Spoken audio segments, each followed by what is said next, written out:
सो रहे थे, कितने दिन से उन्हें याद नहीं आई। तो आँख के इलाज के साथ साथ उनको अपने दिमाग का भी इलाज करवा लेना चाहिए, क्योंकि अब दिमाग की इलाज का जरूरत है। पेट्रोल डीजल के दाम बढ़ते जा रहे हैं, बेरोजगारी की, शिक्षा की, स्वास्थ्य व्यवस्था की, तो जब किस्मत ही हो तो आपने नहीं छोड़ा नीतीश कुमार जी, तो आप बिहार की बेटियों को क्या छोड़िएगा। तो लोगों को 4 लाख का मुआवजा मिले। तीसरा मांग है पेट्रोलियम पदार्थ का जो मूल्य वृद्धि है, सरकार अपना टैक्स कम करे और आम पब्लिक को रियायत दे। करो या मरो जेल भरो आंदोलन के बाद हम लोग इस बिहार में इस आंदोलन को तेज करेंगे और तमाम कार्यकर्ता और बिहार वासी। आप देख रहे हैं 4th पिलर लाइन में भी मौजूद हूँ कोतवाली थाना के पास, जहाँ जन अधिकार पार्टी के हजारों कार्यकर्ता पप्पू यादव का रिहाई को लेकर के करो मरो और जेल भरो अभियान के अंतर्गत प्रदर्शन कर रहे हैं। आइए जानते हैं कि इनकी क्या को उतरे थे, गिरफ्तारी दिए थे। पहला मांग है कि पप्पू यादव को अविलंब रिहा करो। दूसरा है कि कोरोना काल में जो मरे हैं उनको सरकार ने 4 लाख के मुआवजा की मांग की थी, जो देने की घोषणा किए थे, और वो अब सरकार मुकर रही है, तो लोगों को 4 लाख का मुआवजा मिले। तीसरा मांग है पेट्रोलियम पदार्थ का जो मूल्य वृद्धि है, सरकार अपना टैक्स कम करे और आम पब्लिक को रियायत दे। क्योंकि अगर पप्पू यादव जी की रिहाई नहीं होती है तो हम लोग आज गिरफ्तारी दिए हैं, सरकार क्या करती है, हमें छोड़ती है कि जेल भेजती है, उस पर निर्भर करता है। हम लोग जितने लोग गिरफ्तारी दिए हैं वो लिस्ट है, लिस्ट बन रहे हैं लगभग वो लिस्ट। मैं अपने कैमरा पर्सन से आग्रह करती हूँ कि इनके लिस्ट को दिखाएं।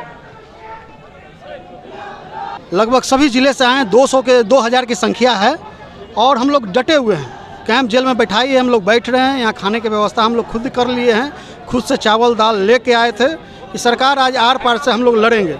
अगर हम लोग नेता को आज रिहा नहीं किया जाता तो हम लोग यहाँ डटे रहेंगे। खाने का व्यवस्था कौन किया था? हम लोग खुद किए हैं, आप लोग खुद किए? चावल दाल लेके आए थे, हलवाई साथ में लाए हैं, वो बना रहे हैं, हम लोग धीरे धीरे बैठ के खा भी रहे हैं।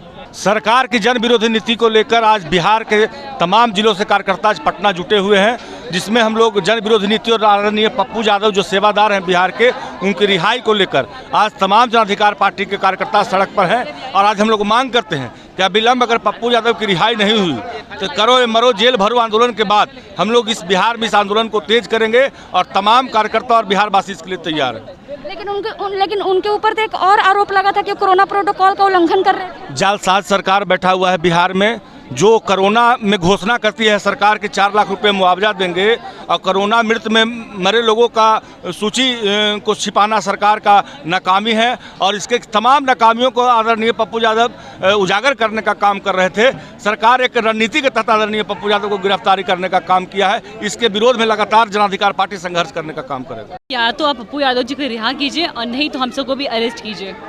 आज नीतीश सरकार की ये व्यवस्था है कि उन्हें अरेस्ट करने के लिए भी जगह नहीं है। जब वो बेगुनाहों को अरेस्ट करने का एक गेम खेलते हैं तो हमें भी अरेस्ट कीजिए। आज हमें अरेस्ट करके भी वहीं रखा गया है जहां से हम शुरू किए थे। ये वही जगह पे है जहां पे पप्पू यादव जी ने हमें संरक्षण दिया था, अपने आशीर्वाद के तहत वो उन्होंने हमें यहाँ रखा था। आज हम सब पप्पू यादव हैं, हम सब उनके नक्शे कदम पे चल रहे हैं, हम उनकी राहों पे चल रहे हैं। तो जब नीतीश कुमार जी उनकी लोकप्रियता से डर रहे हैं, इसलिए उन्हें 45-40 दिन से जेल के अंदर बंद करके रखा गया है। तो आज हम सब की मांग है कि अब हम सबको भी अरेस्ट कीजिए और देखते हैं कि आप कितने दिन तक हम लोग को भी अरेस्ट करके रख सकते हैं, क्योंकि नीतीश कुमार जी के पास अब कोई काम नहीं है। उन्हें बेटियों की सुरक्षा, पढ़ाई, सड़क, अभी आप देख लीजिए बाढ़ में अगर 1 घंटे भी बारिश हो जाता है तो आप पटना का हाल देख लीजिए, पटना का क्या हाल होता है। रोड पे निकलने लायक जगह नहीं होती है, रोड पे निकलने लायक माहौल नहीं होता है। हर बार नीतीश कुमार जी क्या दलील देते हैं, इस बार बस परेशानी है, अगले बार बाढ़ नहीं आएगी, अगले बार सुखाड़ नहीं आएगी, अगले बार कोरोना से परेशानी नहीं होगी। पिछले साल कोरोना आया था, क्या सरकार की तैयारी थी? जो दूसरी लहर कोरोना में आई, लोग कितने मासूम लोगों की जान गई। नीतीश सरकार की यही तैयारी थी। अगर वो इलेक्शन की जगह कोरोना से निपटने के लिए तैयारी की होती नीतीश सरकार, तो दूसरी लहर में जितने बेगुनाह लोगों की जान गई है, जितने लोग मरे हैं, जितने बच्चे अनाथ हुए हैं, शायद ऐसा माहौल नहीं होता। ये नीतीश सरकार की लापरवाही है कि वो कोरोना पे ध्यान न देकर वो इलेक्शन जीतने पे ध्यान दिया, पूरा जोर शोर लगा दिया इलेक्शन जीतने में। अगर यही वो जोर शोर कोरोना से जंग जीतने में लगाया होता तो आज हमारा बिहार भी खुशहाल होता, लेकिन नीतीश सरकार ने ऐसा नहीं किया। एक साजिश रची कि पप्पू यादव, कौन सी साजिश? यही साजिश रखी कि गरीबों की मसीहा पप्पू यादव जी को किस तरह से तंग करे। अगर वो गरीबों की मदद कर रहे हैं तो क्यों उन्हें अंदर डाला गया? वही तो बात है, गरीबों की मदद कर रहे थे तो क्या 32 साल से नीतीश कुमार को याद नहीं आई थी कि एक अपहरण का केस भी है पप्पू यादव पे? इसी वक्त में क्यों आई? इस वक्त में नहीं आनी चाहिए थी। वो इतने दिन से घूम रहे हैं, इतने बार सांसद बन चुके हैं और बिहार पुलिस कहती है कि वो इतने सालों से फरार थे। तो क्या बिहार पुलिस गांजा पी के सो रही थी, नशे में सो रही थी बिहार पुलिस की? उसे दिख नहीं रही थी कि पप्पू यादव सरेआम घूम रहे हैं? आप सभी को ऐसा क्यों लगता है कि नीतीश सरकार को जनता पार्टी अधिकार से डर है?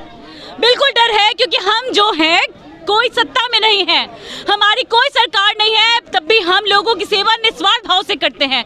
तो इसलिए नीतीश कुमार की हमारी लोकप्रियता से डर है, पप्पू यादव जी की समाज सेवा से डर है, लोकप्रियता से डर है, और वो डर के ये ऐसे कदम उठाया। 32 साल पुराना केस, अरे 32 साल से तुम सो रहे थे। क्या वो केस क्लोज हो चुका था? जिसका अपहरण हुआ था उन्होंने साफ तौर पे कहा कि मेरा अपहरण पप्पू यादव जी ने नहीं किया है। वो केस कोर्ट से क्लोज हो चुका था या नहीं? नहीं, बेल टूटा हुआ था। तो 32 साल से कहा थी प्रशासन, 32 साल से कहा थे नीतीश कुमार, 32 साल में भी तो याद दिलाना चाहिए था। वो इतने बार सांसद रह चुके हैं, चुनाव लड़ चुके हैं, इतने दिन से बाहर है, लोगों के बीच में है, पटना के गलियों गली में है, बिहार के गली गली में है। तो नीतीश कुमार गांजा पी के सो रहे थे, कितने दिन से उन्हें याद नहीं आई? तो आंख के इलाज के साथ साथ उनको अपने दिमाग का भी इलाज करवा लेना चाहिए, क्योंकि अब दिमाग की इलाज की जरूरत है, ताकि वो बिहार की जनता को जिंदा बख्श दें। अगर उनके दिमाग का इलाज नहीं हुआ तो हम बिहार की जनता बड़े मुसीबत में पड़ जाएंगे। तो इसीलिए नीतीश कुमार जी, आपसे गुजारिश है, आंख के साथ साथ अपने दिमाग का भी इलाज करवाइए, बहुत जरूरी है आपके लिए। पप्पू यादव जी को लेकर के आपकी क्या मांग? मैं बात करती हूँ पहले स्वास्थ्य व्यवस्था की, मैं बात करती हूँ पहले बेरोजगारी की। पप्पू यादव जी किसकी लड़ाई लड़ रहे थे? पप्पू यादव जी किसकी लड़ाई लड़ रहे थे? बिहार के जनता की, बिहार की बेटियों की, आबरू की। पेट्रोल डीजल के दाम बढ़ते जा रहे हैं, बेरोजगारी की, शिक्षा की, स्वास्थ्य व्यवस्था की। तो जब उस मसीहा को आपने नहीं छोड़ा नीतीश कुमार जी, तो आप बिहार की बेटियों को क्या छोड़िएगा? ये ड्रामे रचना बंद कीजिए कि आप बिहार की बेटियों के लिए ये योजना ला रहे हैं, वो योजना ला रहे हैं। मैं भी इतना समझती हूँ, बिहार सरकार में कार्य कर कर निकली हूँ कि आपकी योजनाएं कितनी सफल है। ग्रासरूट लेवल तक अपनी योजनाओं को आप लेके नहीं जा पा रहे हैं।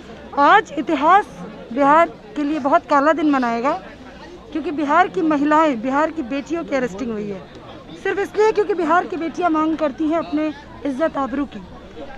तो क्या मतलब आप ये बोलना चाहते हैं कि नीतीश सरकार में महिलाएं सेफ नहीं है? नीतीश सरकार में महिलाओं का ग्राफ कितना गिरा है ये आप ही उठा के देख लीजिए। रेप केसेस कितने बढ़े हैं। आप बात करते हैं कि आप साइकिल देते हैं, आप उनकी आबरू छोड़िएगा तब तो वो साइकिल चलाने लायक रहेंगी। आप तो बिहार में इतना क्राइम बढ़ गया है, कहीं भी अगर किसी बच्ची का रेप होता है तो नीतीश कुमार जी क्या देते हैं उस बच्ची को, उसका परिवार को, उसके परिवार को सिवाय सर नीचे करके उठने के क्या मिलता है? चक्कर काटते रहता है वो प्रशासन और इसके बीच, फिर भी उसको जजमेंट नहीं मिलती है। आज हम बिहार की बेटियों की रिहाई की पप्पू यादव जी की मांग करने आए थे, आपने हमारी अरेस्टिंग की। आप जेल भरिए, हम रेडी हैं नीतीश कुमार जी। आपके प्रशासन में कितना दम है हम भी देखेंगे, और कितने दिन आप हमें रख पाएंगे जेल के अंदर। आपके जेल में तो इतनी ताकत नहीं है, क्योंकि महिलाएं ग्राउंड में बैठी हुई हैं, पुरुष ग्राउंड में बैठे हुए। 5000 लोगों ने अरेस्टिंग दी है। आज बिहार का हर बेरोजगार बेटा आया है। अगर उनकी रिहाई नहीं हुई तो आंदोलन जारी रहेगी, जेल हो, फांसी हो। भगत सिंह ने हंसते हंसते फांसी दी थी देश के लिए, तो हंसते हंसते यहाँ की बेटियाँ भी अपने आप को निशावर करेंगी कि ले लीजिए, हमें अंदर तक घुसाइए जेल में।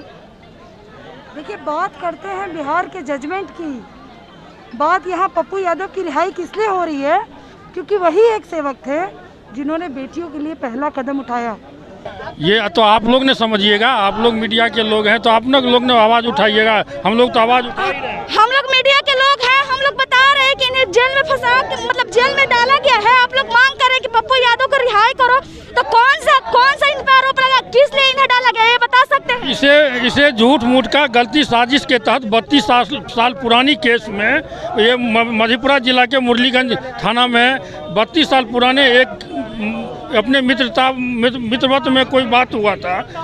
फिर उसको सेकेंड रोज उसको सामंजस्य हो गया, कहीं घूमने के लिए गया था, उसके परिवार को शंका हुआ था जो कि कोई आदमी इसका अपहरण कर लिया है, लेकिन ऐसी बात नहीं है थी। फिर सेकेंड रोज सब आदमी बैठ गया।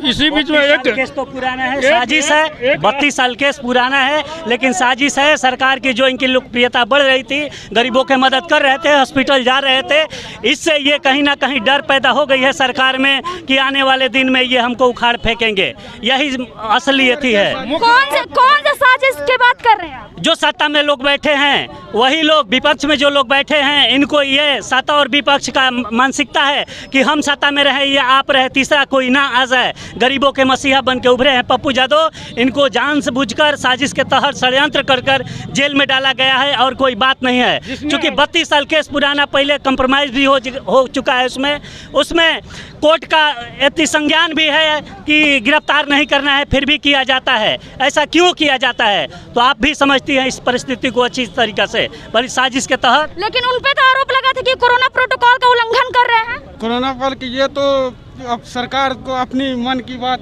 अपने कहा जा रहा है। ये बहाना किया था, इसको कोई ऑप्शन नहीं मिल रहा था। फर्स्ट में अरेस्ट जो किया ये प्रोटोकॉल का उल्लंघन की बात चाहिए ना, सरकार को उजागर करना चाहिए कि कोरोना प्रोटोकॉल का उल्लंघन मामले में गए हैं, लेकिन आज तक ये साबित नहीं कर पाई सरकार। तो इससे क्या जाहिर होता है, इससे क्या साफ जाहिर होता है कि तनाशा हो गई है, ये देखना नहीं चाहती है। आप बोल रहे हैं कि 32 साल पुराना केस के अंतर्गत इन्हें फंसाया गया है, तो क्या वो केस क्लोज हो चुका था? जी क्लोज, वो केस ऐसी हो गया है। उसके लड़की के शादी में भी पप्पू यादव अभी 6 महीना पहले अगर केस क्लोज हो चुका है तो इन्हें क्यों फंसाया गया है?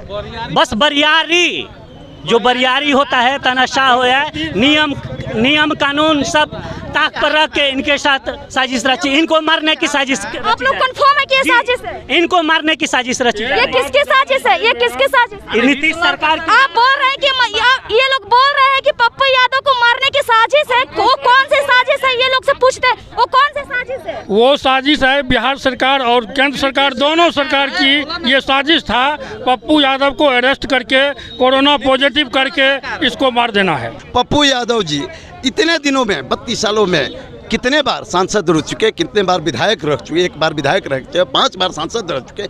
इतने दिन सरकार कहाँ सोई थी? इनको जवाब देना चाहिए। अगर उनको लगता है कि नहीं पप्पू यादव जी ने कहीं गलत तरीके से उनका विरोध किया है, हम लोग आज भी अपने लोकतांत्रिक तरीके से 32 साल से कहाँ थी सरकार? इस पर जवाब दीजिए। अगर आप शिक्षा के प्रति, स्वास्थ्य के प्रति, आपको रिहाई चाहिए जवाब? हमको रिहाई चाहिए, जिस हालत में चाहिए, हम लोग जिस तौर पर चाहिए, दोनों जवाब भी देना। कब तक रिहाई चाहते हैं आप लोग? जितना शीघ्र हो चुके, जब तक रिहाई नहीं देंगे हम लोग आंदोलन को और उग्र करेंगे और ज्यादातर। आप तो बोल रहे हैं कि अगर हम लोग गिरफ्तारी देने आए, अगर वो रिहाई उनका नहीं होता तो हम लोग गिरफ्तार करेंगे। जरूर देंगे गिरफ्तारी। तो कब तक रिहाई चाहते हैं आप? जितना जल्दी, ये तो सरकार तय करेगी ना, ये तो हमारे हाथ में रहता तो मैं अभी गिरफ्तारी से उनको निकाल सकता था, ये हमारे ऊपर में नहीं है। आप अभी अपनी गिरफ्तारी की बात कर रहे हैं? अपनी गिरफ्तारी देंगे, जरूर देंगे, अवश्य देंगे। आप गिरफ्तार कराइए, हम लोग करने के लिए तैयार है। हम लोग क्या मांग है? पप्पू यादव के रिहाई के लिए मांग है कि बिहार में बहुत व्यापक पैमाने पर जैसे जेपी मूवमेंट आंदोलन हुआ था, उसी तरह के आंदोलन होगा बिहार की पावन धरती पर। चाहे किसान हो, मजदूर हो, महिला हो, नवयुवक हो, सारे लोग। यह बिहार में जो दुशासन की सरकार है, न कोई सुरक्षित है माँ बहन, यहाँ तक कि कोरोना के नाम पर सारी लूट हो रही है। और जो आदमी गरीबों के लिए दिन रात पप्पू यादव जैसा मेहनत करने वाले लोग को आज दरभंगा के जेल में बंद किया जा रहा है। ये बिहार के जनता मर मिट जाएगा, तैयार है लड़ने के लिए, मरने के लिए, मगर जेल के फाटक टूटेगा, पप्पू यादव छूटेगा। बिहार के गाँव से लेकर जिला मुख्यालय से लेकर राजधानी तक चक्का जाम होगा। जेल का फाटक नहीं टूटा और पप्पू यादव नहीं छूटे तो क्या करेंगे? हम लोग करो मरो के नारा लगाएंगे। अपना जितना भी हम लोग को संघर्ष करना होगा, सारे सड़कें जाम होंगे, एक भी परिवहन नहीं चलने देंगे बिहार में।